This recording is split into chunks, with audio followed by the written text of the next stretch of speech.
Señores del domingo, la oposición ha recibido una cucharada de su propia medicina. Primero reclamaban que todo el proceso de debate de la ley de comunicación era ilegal por el papel que jugó Rolando Panchana al actuar de presidente de la Asamblea, mientras su suplente apoyaba con su voto desde la comisión para aprobar el proyecto en segundo debate. Ahora los alegatos de ilegalidad de la oposición irán al debate, y esta misma oposición dice que se está posponiendo el debate para tratar lo que ellos mismos reclamaron. Así son en la oposición, como el perro del hortelano. Ni comen ni dejan comer desde Manta, nos dice Jorge Espinosa, el gobierno de domingo, @pom.net.ct. Vamos al siguiente tema, los separatistas de izquierda y los nuevos dueños del país.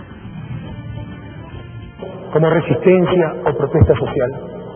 He visto cómo los que se proclaman los defensores de la Pachamama y con mucha soberbia creen que son los únicos que la saben proteger, son los mismos que cierran carreteras cortando los árboles que dicen defender.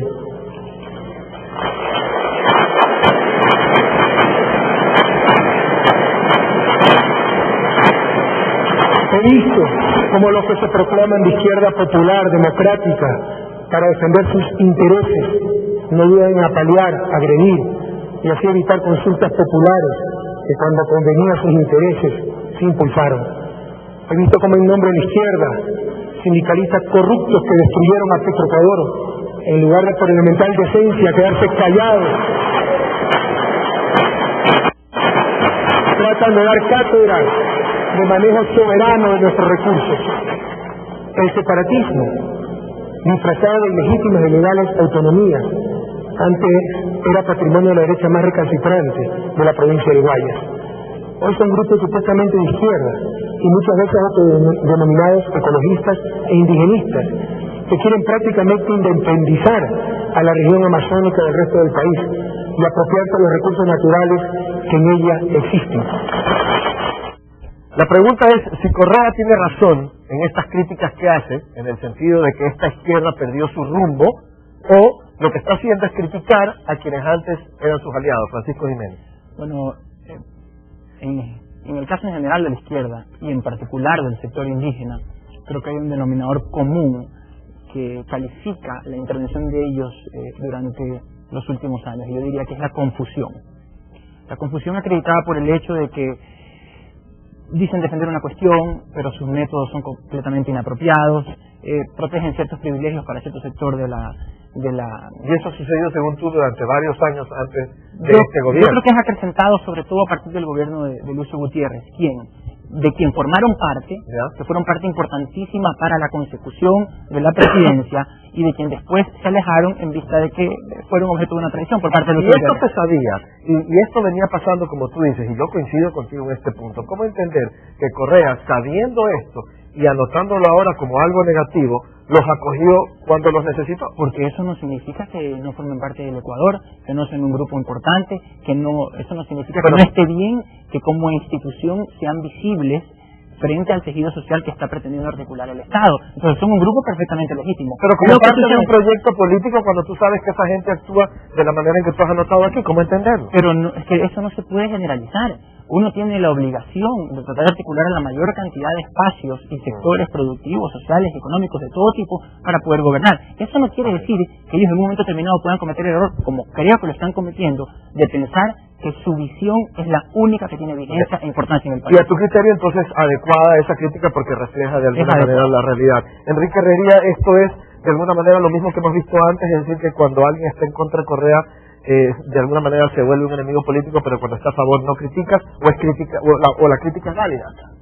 Bueno, ahí está el problema. El presidente de la República ahora llama a una gran conciliación nacional, y llama a una gran conciliación nacional alrededor de la figura de Alberto Dajín, el gran teórico del neoliberalismo, al que él acusa de todos los males que viene arrastrando la República y que él supuestamente le iba a rescatar.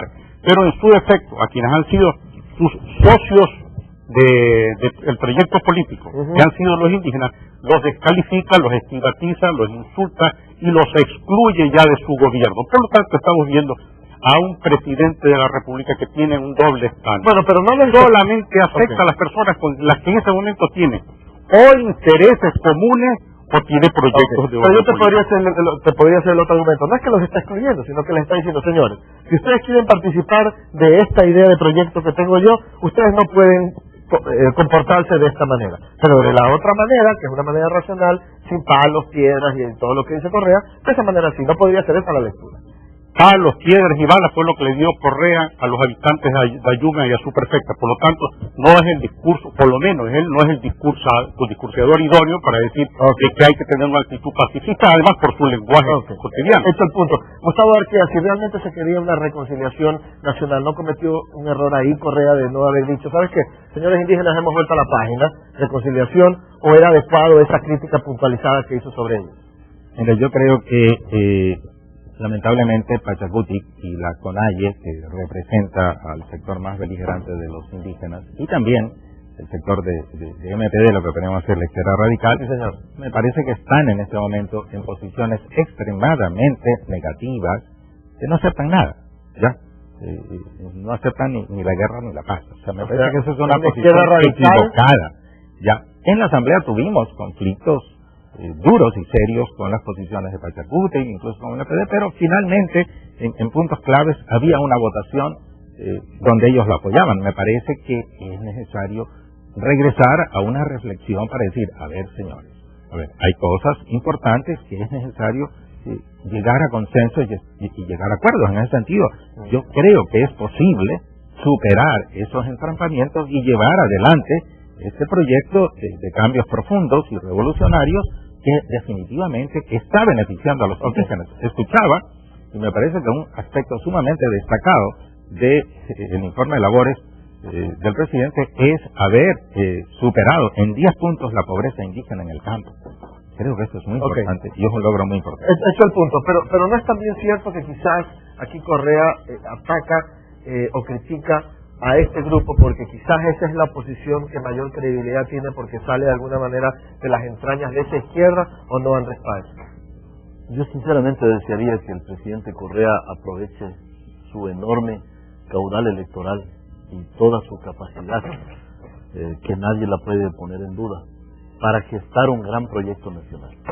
Yo creo que el Ecuador necesita el proyecto nacional y creo que el país agradecería de que efectivamente se abran las puertas a discutir con los diferentes estamentos, con los sectores incluso más radicales que los ha descrito Gustavo, y que haya un acuerdo sobre puntos mínimos, es decir, que no busquemos techos, que busquemos pisos, los acuerdos básicos. Lo que tú estás diciendo es ideal. ¿Eso haría Correa? Sí.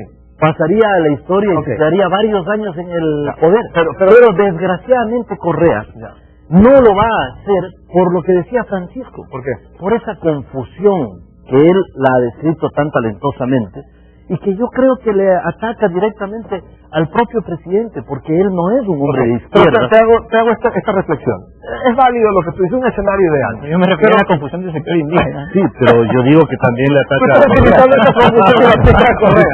Claro, porque Francisco decía, dicen una cosa y hacen otra. Pues Correa dice que es de izquierda y actúa como leninista. Entonces, pero Andrés, el escenario que tú pones aquí es que sí, que sería bueno todo llevarnos bien y tener un consenso nacional. Pero no es también cierto que en ciertos puntos Correa tiene razón. Por ejemplo, en el tema del agua, que fue el tema de mayor choque en los últimos tiempos. ¿Cómo decirle sí a los indígenas que querían estatizar las empresas embotelladoras de agua? Entonces, ahí Correa le dice, ¿sabes qué? No, lo tuyo es radical, y ellos salen y secuestran el Congreso. En el tema no tienes cómo hablar. En el tema del agua hubo puntos en los que evidentemente yo también discrepé, porque nadie puede imponer al resto de la sociedad ningún aspecto, ni de uno ni de otro lado. Ahora, yo no creo que sea tan ideal el escenario que yo menciono. ¿Por qué? Tabaré Vázquez en Uruguay, el mismo Lula da Silva en gran parte en Brasil, Michelle Bachelet en Chile, han logrado consensos mínimos. ¿Sabes cuál es la diferencia?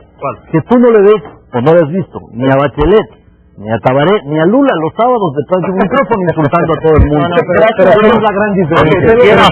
Pero son procesos, en los momentos de mayor confrontación, ni siquiera Fidel Castro ha utilizado los términos descalificadores. Pero son procesos históricos políticos. A ver, cierro contigo. Procesos históricos políticos también, ¿no? La historia política de Uruguay tiene también sus niveles de complejidad, esas circunstancias propias, ¿no? Al igual que pasa con Venezuela, al igual que pasa con Ecuador, al igual que pasa con todos los países del mundo. Están presidentes unos como otros. Sí, la diferencia es del estilo. Se nos acabó el tiempo. Gracias.